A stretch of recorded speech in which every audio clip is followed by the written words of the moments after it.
अस्सलाम वालेकुम। फैसल अब्बासी आपकी खिदमत में हाजिर है। बड़े लोग बड़े कैसे बनते हैं, आज उसकी एक बड़ी खूबसूरत मिसाल विराट कोहली की सूरत में हमें नज़र आई। विराट कोहली दुनिया का वाहिद बल्लेबाज जिसने 50 सेंचुरियाँ बनाई हैं वनडे इंटरनेशनल में। और सबसे बड़ी बात यह है कि ये दुनिया क्रिकेट का अजीम बल्लेबाज, अजीम बैटर प्लेयर सचिन तेंदुलकर का रिकॉर्ड तोड़ा है। मैं ये मंज़र देख रहा था कि जब जाहिर है दुनिया में कोई ऐसा प्लेयर नहीं है कि जिसने वनडे इंटरनेशनल में विराट कोहली के अलावा 50 सेंचुरीज़ बनाई हों।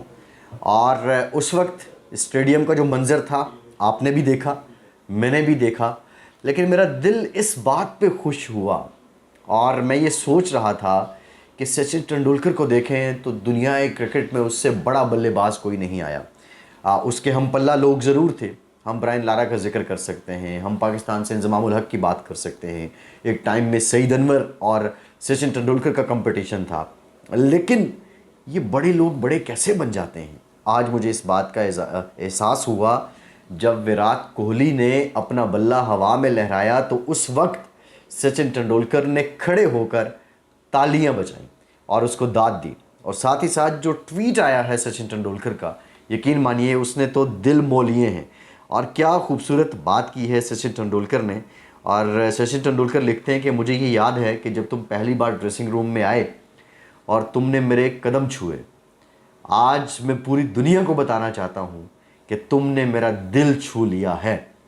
और एक शख्स का रिकॉर्ड टूट रहा है, जो शख्स बना रहा है उसको किस अंदाज में दुनिया का अजीम तरीन बल्लेबाज सचिन तेंदुलकर दाद दे रहा है। विराट कोहली की बात करें, कोहली इंडिया का कैप्टन भी रहा। कोहली ने जो आप कह लें कि क़यादत भी की इंडिया की, फिर उसके बाद हम ये भी देखा हमने कि उसने कप्तानी छोड़ भी दी। लेकिन उसकी बल्लेबाजी, उसके स्टैट्स, उसके ओवरऑल देखा जाए तो मतलब आप कोई कंपैरिजन ही नहीं कर सकते कि ये बंदा कहाँ से आया और ये कहाँ को चला गया और किधर को जा रहा है। मतलब नो कंपैरिजन। जो विराट कोहली है उसका कोई कंपैरिजन है ही नहीं। आज दुनिया के तमाम मैदानों में इसने क्रिकेट खेली है और फिर जिस तरीके से खेली है। अब पाकिस्तान क्रिकेट टीम को लेकर बहुत सी बातें हो रही हैं, पाकिस्तान क्रिकेट टीम की परफॉर्मेंस की बात हो रही है। यहाँ पे बहुत ज़्यादा डिबेट है कि हमारे क्रिकेट के निज़ाम में फ़्लॉज़ हैं या हमारे क्रिकेटर्स में फ़्लॉज़ हैं या हमारी कप्तानी में फ़्लॉज़ हैं। लेकिन हम अगर देखें, आप विराट कोहली को सिर्फ ग्राउंड में आने का उसका मंज़र देखें। विराट कोहली हर आते दिन के साथ ज़्यादा तगड़ा होकर ग्राउंड में आता है। जब वो खेल रहा है तो आप ज़रा देखें, उसकी आप ग्रिप देखें, फिर उसके आप बाजू देखें कि कितनी फिटनेस है उसकी। वो विकेट पे, वो ग्राउंड में ऐसे चलता है कि जैसे कोई बिल्ली चल रही हो, इतनी फ्लेक्सिबिलिटी उसमें, बतौर फील्डर भी, बतौर बल्लेबाज भी। और ये इतना अजीम कैसे बन गया। विराट कोहली की डेडिकेशन, उसकी मेहनत, उसकी फिटनेस, ये एकदम कैसे आ गई। लेकिन कुछ चीज़ें हैं, विराट कोहली कभी किसी के बारे में नेगेटिव बात करता नहीं सुना हमने। विराट कोहली को हमने पर्सन स्पेसिफिक डिस्कशन में नहीं देखा। हमने विराट कोहली को हमने नहीं देखा कि कोई और बल्लेबाज आ गया हो तो उसको लगा हो कि आई एम इनसिक्योर और उसने उसकी टांग खींचने की कोशिश की हो।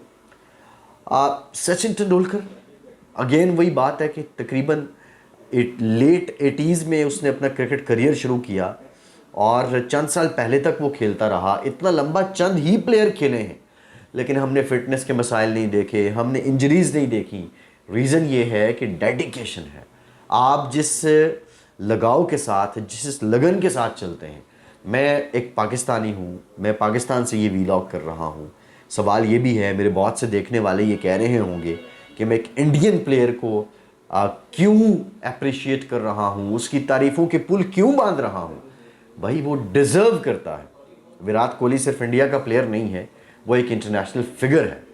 आप जब किसी भी मुल्क को रिप्रेजेंट करते हैं तो आपको पसंद करने वाले सिर्फ उस मुल्क तक महदूद नहीं होते। आज भी लोग वसीम अकरम के फ़ैन हैं भारत में, वकार यूनुस के फ़ैन हैं, इंज़माम उल हक के हैं, मोहम्मद यूसुफ के हैं, जावेद मियांदाद के हैं। ना सिर्फ भारत में हैं बल्कि पूरी दुनिया में हैं। एक ज़माने में हम ये सुनते थे कि पाकिस्तान की ये प्लेयर ऐसे शानदार थे कि इनकी वीडियोस, इनकी मूवीज़ एकेडमीज़ में दिखाई जाती थी कि ऐसे खेला जाता है। अनफॉर्चुनेटली पिछले चंद सालों से कोई ऐसा प्लेयर नहीं है कि जिसकी फिल्म्स और जिसकी मूवीज़ दिखाई जाती हों, जिसकी वीडियोस दिखाई जाती हों कि ये ऐसे खेलना चाहिए, उसकी ये अप्रोच है। अब वो एक हमारे जवाल की तो अपनी कहानी है, लेकिन बतौर क्रिकेट लेजेंड विराट कोहली आज उसके जेस्चर, फिर सचिन तेंदुलकर का उसको अपलॉज करना, फिर उसको अप्रिशिएट करना, फिर उसके बारे में ट्वीट करना, ये साबित करता है कि अगर आप अजीम बनना चाहते हैं तो आपको दूसरों की टांग नहीं खींचनी। अगर आप अजीम बनना चाहते हैं तो वो गलतियां जो दूसरे करते हैं आपको वो करनी नहीं है, बल्कि उनसे सबक सीखना है।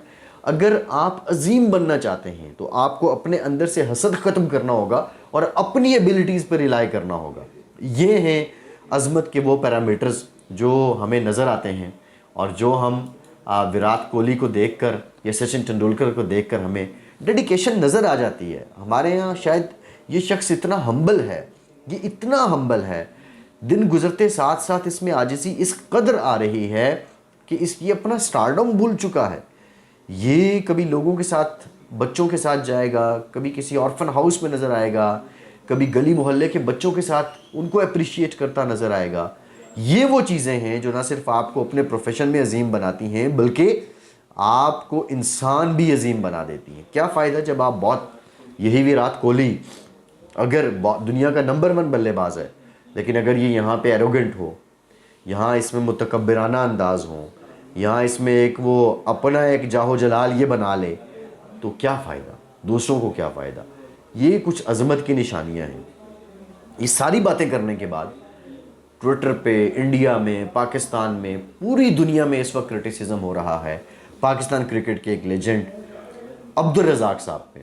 उन्होंने जो भारत की नामवर फनकारा अमिताभ बच्चन साहब की जो बहू हैं ऐश्वर्या राय, उनके बारे में जो बात की, और फिर ऐश्वर्या को लेकर ज़ाहिर है उनके चाहने वाले भी थोड़े तो नहीं हैं। She is also a legend, एक सेलिब्रिटी हैं, फिर जिस ख़ानदान की वो बहू हैं उनका एक अपना सिलसिला है, उनकी अपने फ़न में अपनी खिदमात हैं। अब मसला क्या है कि अब्दुल रज़ाक ने ऐसी बात क्यों की है। देखें, आप जुगतबाजी अगर करेंगे ना, अपनी जगह करें, अलहदा बात है, लेकिन जब आप इस कैनवस पे खेल चुके हों, जब अब आप एक मुल्क की नुमाइंदगी कर चुके हों, जब आप अपने वक्तों में टॉप 10 ऑलराउंडर्स में आपका शुमार हुआ हो, तो फिर साबित ये होता है कि शायद आपने अपनी ज़ात को बहुत हल्का ले लिया है। आपको अंदाज़ा ही नहीं है कि आपको अल्लाह ने कितनी इज़्ज़त दे दी है। आपको अंदाज़ा ही नहीं है कि आपकी शख्सियत क्या है। आपको पता ही नहीं है कि आपका मकाम क्या है। आप ये जानते ही नहीं हैं कि कितने लोग आपके फैंस हैं। आप आज भी शायद वही गली मोहल्ले के क्रिकेटर्स खुद को समझते हैं, ये क्लब क्रिकेट समझ लेते हैं या अपने क्रिकेट को लाहौर तक समझ लेते हैं। आपको इस बात की बिल्कुल खबर नहीं है। ये तब होता है जब आप बिल्कुल बेखबर हों कि आपका मकाम क्या है, आपका स्ट्रेचर क्या है, आप किस जगह रहे हैं, आप किस जगह बैठे हैं, आपके कितने चाहने वाले हैं, तो फिर आप ऐसी बोंगी मारते हैं। आपने माफ़ी मांगी, हम उसको अप्रिशिएट करते हैं, लेकिन जितने क्रिकेटर्स हैं मैं समझता हूँ कि उनको सोचना पड़ेगा। आपने पाकिस्तान की तरफ से अगर 4-5 मैचेस भी खेल लिए ना, तो आप बाकी सारी ज़िंदगी पाकिस्तान के सफ़ीर हैं। ये जो ज़बान है ना, इसका ख्याल रखें, अपनी हरकतों पे थोड़ा फोकस करें। अपनी ज़बान, बोलना क्या है क्या नहीं बोलना, आपका एक एक लफ्ज़ असर रखता है। ये खुदारा बोंगियाँ ऐसी मत मारें और ऐसी हरकतें मत करें कि जिसके बाद आपको लोगों से हाथ जोड़ के मुआफ़ी मांगनी पड़े कि मुझसे गलती हो गई है। जिस शख्स के बारे में आप बात कर रहे हैं उसका कद काठ भी तो देखें। ये सारी बातें अपनी जगह हैं। मैं 1-2 बातें और भी करना चाहूँगा। भारत को लेकर, भारत की हुकूमत को लेकर, नरेंद्र मोदी को लेकर, हिंदुत्व को लेकर मैं इस बात पे कायल हूँ कि ऐसी शरपसंदी, ऐसी इंतहा पसंदी भी कहीं और मौजूद नहीं है। 2022 में जो भारतीय ह्यूमन राइट्स है वो खुद बताती है कि अक़लियतों के लिए भारत ख़तरनाक तरीन मुल्क रहा है। फैक्टफ की रिपोर्ट बताती है 2009 से 2018 तक $674 बिलियन की मनी लॉन्ड्रिंग हुई है भारत में। ये एक वो जो शाइनिंग इंडिया की बातें करते हैं, ये पहलू अपनी जगह हैं। सबको पता है कि दहशतगर्दी को कौन स्पॉन्सर करता है। पाकिस्तान के ख़िलाफ़ जो कुव्वतें हैं बलूचिस्तान में, दीगर इलाकों में, उनको भारत का आशीर्वाद हासिल है। पूरी प्लानिंग है, फंडिंग है, फाइनेंसिंग है। सबको पता है कि 11% दुनिया के जो असलहा ख़रीदता है एक साल में वो भारत है। सबसे बड़ा मुल्क है असलहा ख़रीदने वाला। किस लिए ख़रीदता है? जंग तो हुई नहीं है। ये सब पहलू भारत के अपनी जगह हैं, लेकिन जो क्रिकेट है, खेल है, उसमें जो लोग अजीम हैं वो हकीकतें भी अपनी जगह हैं। हमें सिर्फ एक ऐनक से नहीं देखना होगा, हमें तासुब की ऐनक उतार के उसकी बुराइयां भी अपनी जगह देखनी है, और उसके अंदर वो जो क्रिकेटर्स की जो मैं बात कर रहा हूँ, वो लोग अजीम कैसे हुए। मैंने कहा था कि दूसरों की गलतियाँ दोहराते नहीं हैं, दूसरों की खूबियों को अपनाते हैं और गलतियों से सबक सीखते हैं। हमारे भी बाबर आजम को विराट कोहली से सीखना चाहिए, हमारे भी रिजवान को ज़रूर सीखना चाहिए, हमारे भी बैटर्स को सचिन तेंदुलकर के बारे में ज़रूर नज़र रखनी चाहिए कि वो कैसे अजीम बन गया। हम शायद इन चीज़ों की तरफ राग़िब नहीं होते। हमने भी बहुत बड़े बड़े लेजेंड पैदा किए हैं।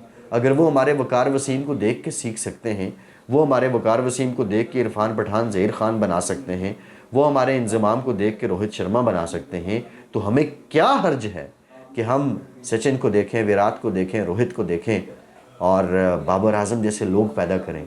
सो आज का दिन विराट कोहली के नाम।